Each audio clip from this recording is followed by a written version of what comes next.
que depuis 10 ans, lorsqu'en 56, voilà 40 ans tout juste, elle entreprit les premiers échanges de jumelage avec la Bourgogne. Mayence, la capitale, se relevait alors de la guerre et de bombardements massifs. Elle fut détruite à 90%.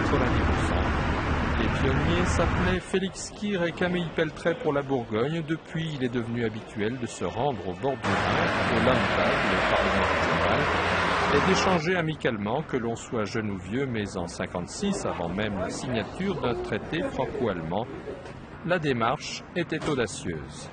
C'était le premier jumelage interrégional qui existait entre la France et l'Allemagne.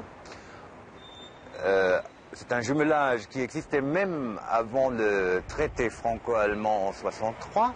Donc on peut dire qu'on a été un peu précurseur pour cet grand événement, le contrat qui a été conclu entre Konrad Adenauer et Charles de Gaulle.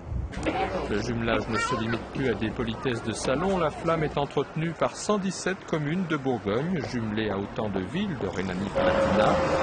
Les deux régions échangent des étudiants, des apprentis, des architectes, des pompiers.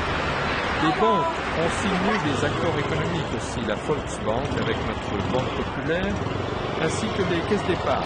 Quant à la maison de la Bourgogne à Mayence, un peu à l'étroit jusqu'ici, elle a trouvé pignon sur rue dans cet immeuble.